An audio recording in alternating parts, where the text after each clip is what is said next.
नमस्कार दोस्तों। खाद्य श्रृंखला, फूड चैन, इसकी परिभाषा क्या है? ऐसे पदार्थ जिनके सेवन करने से जीवधारियों को ऊर्जा प्राप्त हो। वनस्पति एक स्वपोषी है।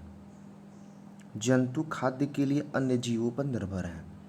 वनस्पति ही केवल स्वपोषी ही है, बाकी कोई। स्वपोषी का मतलब अकार्बनिक पदार्थ या कार्बनिक पदार्थों से मिल करके, मतलब जैसे कार्बन डाइऑक्साइड हो गया, प्रकाश हो गया, इन सब चीज़ों को मिला करके जो भोजन का निर्माण कर रहे हों वो स्वपोषी हैं। वो खुद से अपना भोजन का निर्माण कर रहे हैं। अब जैसे कि आप देखिए, उत्पादक की अगर बात करें, जैसे घास। घास को कौन खाया? प्राथमिक उपभोक्ता है ये टिड्डा। टिड्डा को कौन खाया? मेढक जो द्वितीयक उपभोक्ता है, और सर्प जो तृतीयक उपभोक्ता है वह मेढक को खाया। This is food chain. इसी को बोलते हैं खाद्य श्रृंखला। अगर इस श्रृंखला में से किसी भी एक जीव की मृत्यु हो गई तो यह पूरा श्रृंखला प्रभावित हो जाएगा। नेक्स्ट, खाद्य घास स्थल पारितंत्र की खाद्य श्रृंखला के विभिन्न घटकों का सही क्रम। जैसे अब देखिए, ये घास एक स्वपोषी, इसको बकरी खाया, बकरी को मनुष्य। मनुष्य एक सर्वाहारी उपभोक्ता है, बकरी शाकाहारी उपभोक्ता है, स्वपोषी। ये आहार श्रृंखला है। अब बात कर लेते हैं जैविक संघटक। दो प्रकार के संघटक पढ़े थे पारितंत्र में, एक अजैविक जिसमें कार्बनिक अकार्बनिक इस टाइप से चीज़ें थी, एक जैविक था। तो जैविक संघटक में बात करें, उत्पादक, उपभोक्ता और अपघटक, ये तीन जैविक संघटक हैं पारितंत्र के। उत्पादक में पेड़ पौधे, शैवाल। उपभोक्ता मतलब जो खा रहे हों, जो दूसरों पर डिपेंड हो, जानवर, मनुष्य।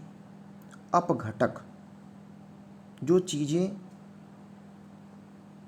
इन्वायरमेंट में प्रदूषण के रूप में फैली हैं उसको छोटे छोटे पार्ट में कन्वर्ट करके फिर से प्रकृति में मिला देना, अपघटक कहलाते हैं। कवक, जीवाणु, ये अपघटक के ही पार्ट हैं। समुद्र आहार श्रृंखला क्रम की अगर दिखाएं बात, तो स्वपोषी घास, शाकाहारी मतलब छोटी मछलियाँ, फिर मांसाहारी बड़ी मछलियाँ हैं। कुछ महत्वपूर्ण तथ्य की बात करें जो कि किसी न किसी परीक्षाओं में पूछा गया है या पूछा जाएगा। महत्वपूर्ण तथ्य में ऐसे सभी पौधे जो प्रकाश संश्लेषण के द्वारा भोजन का निर्माण करते हैं प्राथमिक पोषक या उत्पादक कहलाते हैं, स्वपोषी कहलाते हैं। हरे रंग के लवक क्लोरोफिल की सहायता से प्रकाश संश्लेषण जो करते हैं वो पौधे हैं। समुद्री खाद्य श्रृंखला में मुख्य प्राथमिक उत्पादक जो सबसे पहले मरुस्थल पर जो घास होते हैं, समुद्री में फाइटोप्लैंक्टन होते हैं जो कि मुख्य प्राथमिक उत्पादक हैं। पृथ्वी के वायुमंडल में उपस्थित ऑक्सीजन की अधिकांश मात्रा के लिए फाइटोप्लैंक्टन्स उत्तरदायी हैं। अपघटक जब भी बात करें तो याद तुरंत करिए, कवक है, अरे जीवाणु हैं, छोटे छोटे जो जीवाणु हैं, ये सब अपघटक हैं। जो खराब चीज़ें हैं उनको धीरे धीरे सड़ा गला करके मिला देना प्रकृति में। तो अपघटक और उपभोक्ता दोनों की श्रेणी से संबंधित वाला जीव है चींटी। उपभोक्ता भी है और अपघटक भी है। ऐसे जीवधारी जो अपना भोजन प्राथमिक उपभोक्ता से प्राप्त कहलाते हैं, प्राथमिक उत्पादकों से प्राप्त करते हैं, उन्हें प्राथमिक उपभोक्ता कहते हैं। या जो स्वपोषी से अपना भोजन प्राप्त करते हैं वह प्राथमिक उपभोक्ता है। तितली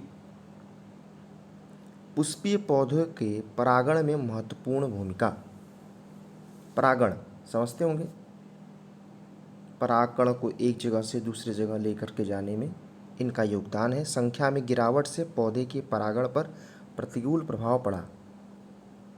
खाद्य श्रृंखला में निम्न सदस्य के रूप में कार्य करते हैं तितली, लेकिन अब तितलियों की संख्या एकदम नगण्य हो गई है। ऊर्जा का प्रवाह की अगर बात करें, एक रूप से दूसरे रूप में परिवर्तन के कारण ऊर्जा का प्रवाह, एक रूप से दूसरे रूप में ऊर्जा का प्रवाह होता है। इसमें ऊर्जा का ह्रास भी होता है।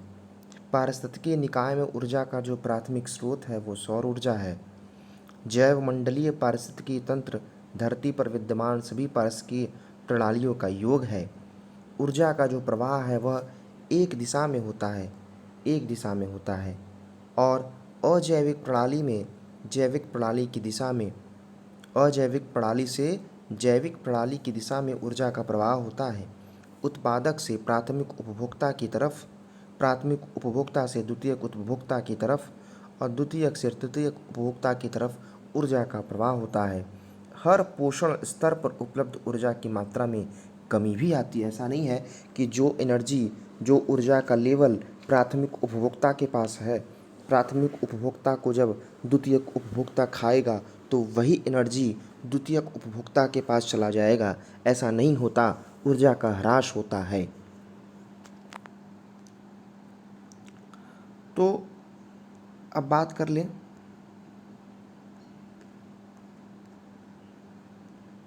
दूसरा, स्वपोषी जीवों द्वारा। अभी इस ऊर्जा का ह्रास वाला, अगर आप पर्यावरण से संबंधित कभी भी कुछ भी टॉपिक पढ़े होंगे तो तुरंत दिमाग में आ गया होगा, एक साइंटिस्ट का नियम है, लेकिन अभी उसको हम थोड़े देर में चर्चा करेंगे। स्वपोषी जीवों द्वारा ग्रहण की गई ऊर्जा पुनः सौर ऊर्जा में परिवर्तित नहीं होती। शाकाहारियों को स्थानांतरित की गई ऊर्जा को स्वपोषी जीव प्राप्त नहीं कर सकते, अतः ऊर्जा का प्रवाह एक दिशा में होता है। विभिन्न पारिस्थितिकी तंत्रों में उत्पादकों की सकल उत्पादकता का लगभग 10% भाग ही शाकाहारियों द्वारा स्वांगीकृत हो पाता है। मतलब 90% वेस्ट हो गया, 10% ट्रांसफर हुआ। अब बात कर लेते हैं वो नियम, 10% का नियम। यह नियम है लिंडमान का नियम। लिंडमान द्वारा प्रतिपादित 1942 में 10% का नियम, 10% का नियम। शाकाहारी जंतु द्वारा उत्पादक की शुद्ध प्राथमिक उत्पादकता का 10% भाग अपने में संचित कर पाता है। मांसाहारी जंतु द्वारा इस शाकाहारी जंतु का भक्षण शाकाहारी की 10% ऊर्जा संचित कर पाता है। निष्कर्ष, खाद्य कड़ी के प्रत्येक स्तर, चाहे वो प्राथमिक हो, चाहे द्वितीय हो, चाहे तृतीय हो, चाहे सर्वश्रेष्ठ हो, पर उपभोक्ता द्वारा केवल 10% भाग ही संचित कर पाना संभव है। अपने शरीर भार में रूपांतरण कर सकता है, पूरा वो नहीं कर पाता। इसको बोलते हैं लिंडमान का 10% का नियम, 1942 में दिया गया। पोषण स्तर की अगर बात करें तो पारिस्थितिकी तंत्र की आहार श्रृंखला में सामान्यतः 3 से 4 पोषण स्तर होते हैं। प्रथम, आधार पोषण स्तर या स्वपोषित जीव या प्राथमिक उत्पादक। फिर द्वितीय जो स्तर है वह है उपभोक्ता का, प्राथमिक उपभोक्ता का। तृतीय जो स्तर है वह द्वितीयक उपभोक्ता का है। चतुर्थ आते हैं उच्चतम पोषण स्तर, सर्वाहारी आते हैं। नोट, अपघटक उपयुक्त चारों पोषण स्तरों से आहार ग्रहण कर लेते हैं। बात करते हैं जीव भार पिरामिड की। पारिस्थितिकी तंत्र के विभिन्न स्तरों के प्रति इकाई क्षेत्र में उपस्थित जीव भार का रेखा चित्रीय निरूपण किया जाता है। जीव भार का पिरामिड स्थलीय पारिस्थितिकी तंत्र में सीधा होता है और जलीय पारिस्थितिकी तंत्र में उल्टा होता है। जीव भार याद रखिएगा अभी किस तरीके से पिरामिड में हम दर्शाते हैं कि जीव भार अगर स्थलीय हैं तो स्थलीय पारितंत्र में जीव भार को अगर पिरामिड के रूप में बताएंगे तो वो सीधा बनता है, और जलीय पारिस्थितिक तंत्र में जीव भार का पिरामिड अगर बनाएंगे तो वह उल्टा बन जाता है। जैव वानिकी और जैविक आवर्धन बायोनोमिक्स, बायो का मतलब होता है जब जीव जीवन होता है, नोमिक्स नियम होता है, शाब्दिक अर्थ जीवन के नियम, पारिस्थितिकी का पर्याय है जैव वानिकी। मानव तंत्रों को प्रभावित करने वाले प्राकृतिक तंत्र के मूल्यों पर बल दिया जाता है। तो नेक्स्ट वीडियो में और भी कुछ पर्यावरण के संबंधित तथ्यों के साथ मिलेंगे। अपना ख्याल रखिएगा। जय हिंद, जय भारत।